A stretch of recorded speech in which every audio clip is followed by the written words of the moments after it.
area could be hauling commercial cargoes by the end of the year.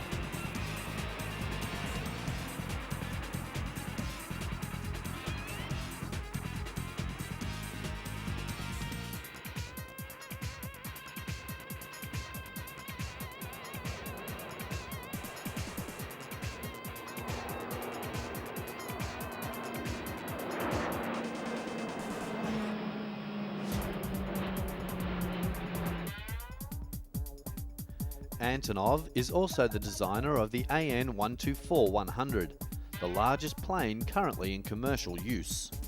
It is a 120-ton capacity freighter known as the Ruslan.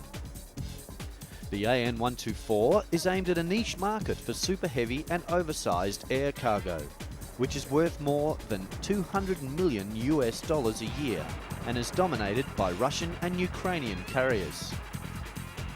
Russia's Volga-Depner Airlines, which controls the lion's share of the super heavy air cargo market, has also said it is interested in cooperating with Antonov to bring the AN-225 into commercial use.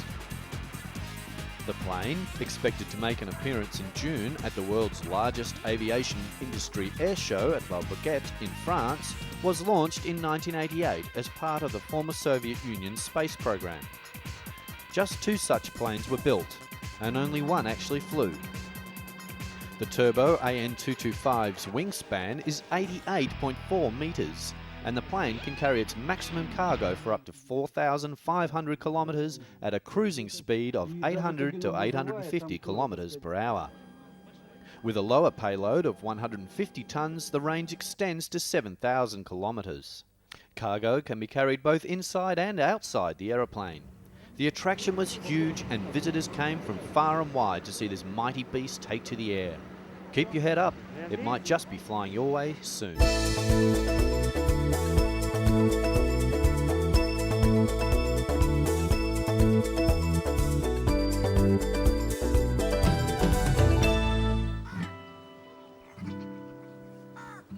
It's hot in India, really hot.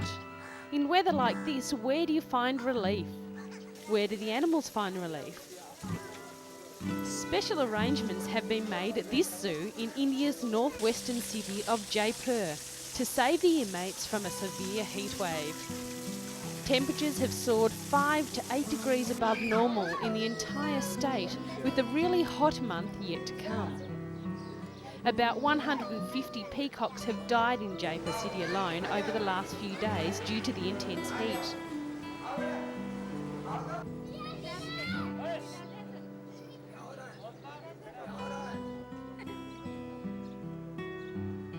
Zoo authorities have been sprinkling water at regular intervals to keep cages cool.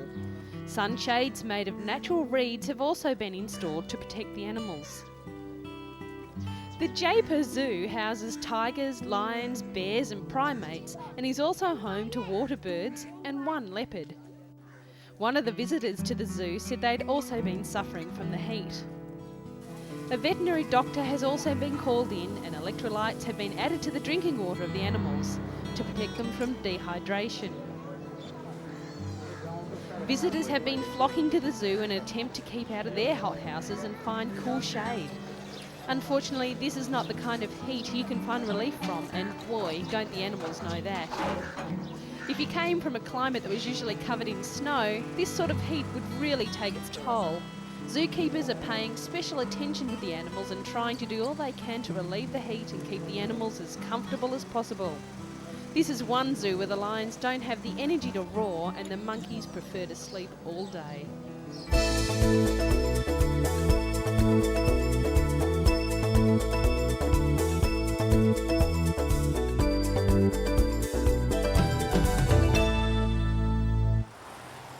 Scientists in the United States, working together with colleagues in China, have been studying the first dinosaur fossil to be found with a fully intact body.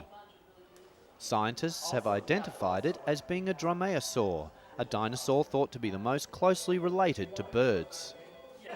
The dromaeosaur was a quick-moving dinosaur associated with the velociraptor and to the Tyrannosaurus rex. It belongs to a group of dinosaurs called theropods, who are 2-legged predators with sharp teeth. The bird-like dinosaur was unearthed by farmers in a fossil bed in China recently. Dr. Mark Norrell, chairman of paleontology at the American Museum of Natural History, said the fossil was the first non-avian dinosaur with full body covering to be found. He said, "For the first time we have a non-avian dinosaur and we know what its complete body covering looked like. It was a body covering that was really fluffy, and it looked like a dust mop with big sprays of feathers coming off the entire thing." Norrell said the dinosaur probably had very bird-like behaviour. He described it as being highly agile, highly active, probably highly intelligent. The dromaeosaur find is the highlight of Norrell's career. He was very happy to see it and thinks it is the most exciting thing that has ever happened in his career as a paleontologist. One of the wonderful things about being a scientist is getting to discover totally awesome things like this.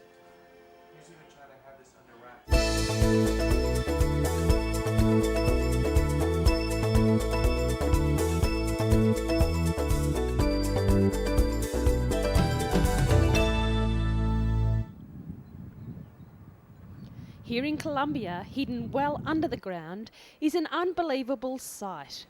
It's a chapel made entirely from salt. The inspiration to build this amazing building came from miners, whose ancestors sculptured an altar to pray for protection under a mountain first exploited by Indians in the 15th century. The cathedral has been chiselled in caverns 750 metres inside the Zipaquirá mountain, 50 kilometres north of Bogota. A slow, spiralling tunnel, large enough to drive a truck through, winds down past 14 stations of the cross, sculptured simply and powerfully in chambers depicting Christ's crucifixion. Completed in 1995 at a cost of $8 million, the Catholic Cathedral, which hosts occasional weddings and baptisms, draws 200 visitors a year, making it one of the most successful tourist destinations in South America. More than a religious place, it's also a tourist attraction. I suppose many people come here from all over. It's a very beautiful place. The architecture had a great impact on me and the handiwork that has been done here, said one tourist recently visiting the cathedral. At the end of the tunnel there's a chorale gallery. Imagine the acoustics you would get from singing here.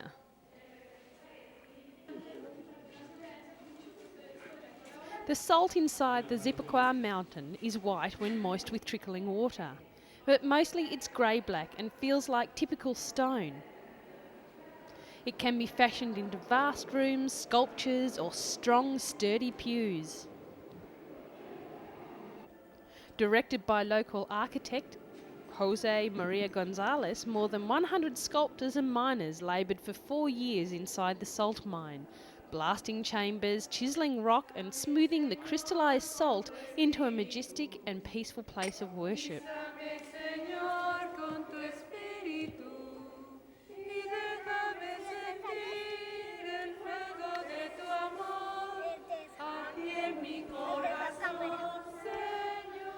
David Rincon, a miner who has worked in the deposit for more than 20 years, first extracting salt and now maintaining the church, said the designers created a sense of peace.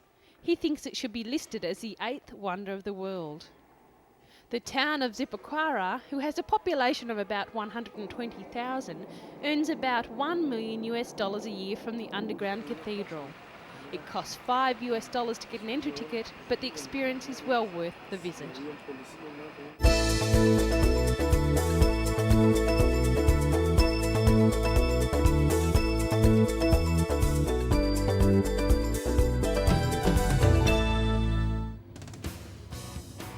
Here at the Moscow Zoo, these giant walruses are about to meet their very first dentist. Even carefree wallowing walruses have to go to the dentist. And the walruses at the Moscow Zoo have a special reason for the dentist's visit. With not a care in the world, the deep-sea divers entertain the crowd, while the team from England embarked on a medical masterpiece.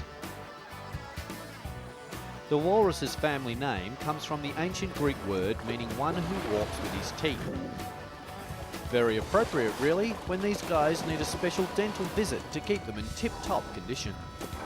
The walrus's tusk is like a modified canine tooth that grow from the upper jaw throughout the walrus's life.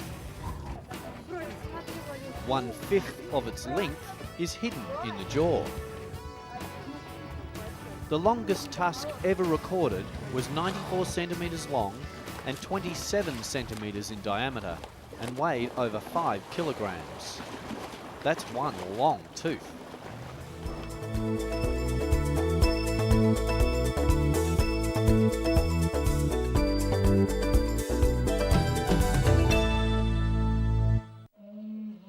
In its natural habitat of the Arctic seas, the walrus uses its tusk to get a grip on the ice when climbing out. In a concrete pool though, the tusks were getting broken. The keepers fear that the walrus's tusks could become seriously infected and may even threaten their lives. The team of British dentists have volunteered their expertise to surgically remove the walrus tusks, a painful operation, but one that could save their lives. It was time for the big operation. It looks as if they're clambering to get in the door. They're either in a great deal of pain or they just don't know what they're in for.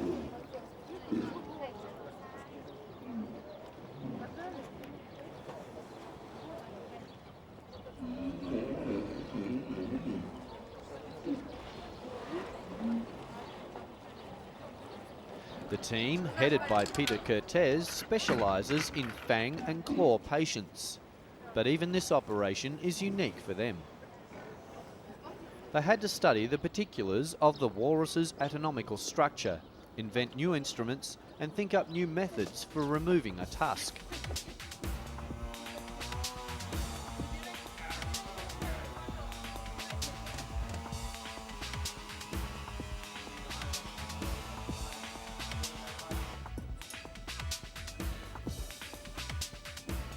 They also had to work out a way to safely inject anaesthesia into their patients, who could weigh up to 1.5 tonnes, which is more than a small family car. The dental team was unable to keep their first walrus stable under the anaesthetic and decided to treat him at another time. The second walrus, however, was able to take the anaesthetic safely, and the team proceeded with the operation. Zoo spokesperson Tatiana Arsenova said the operation would be difficult at all times of the surgery and that every moment is a risk. Arsenova, however, described the operation as perfect, and she said she was confident that all of her blubbery patients would pull through safely. 10 walruses will go under the dentist's knife during the operations, which are expected to last a week. In the end, though, chewing fish will take on a whole new sensation. Science, working with animals to create a better, painless lifestyle.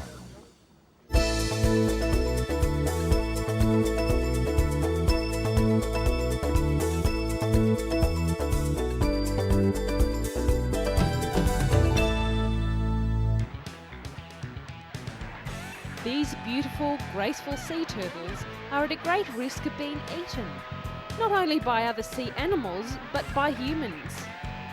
So an international coalition of sea turtle conservationists, known as Group 100, has been set up. They say that sea turtles, which are native to the Gulf area, run the risk of extinction due to predatory fishing.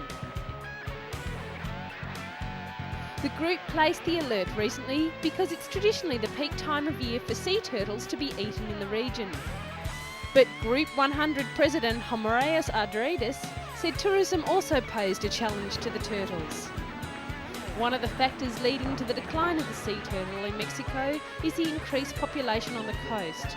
The group has asked for protection and enforcement of environmental laws, which would designate the Baja area as feeding reserve for the sea turtles.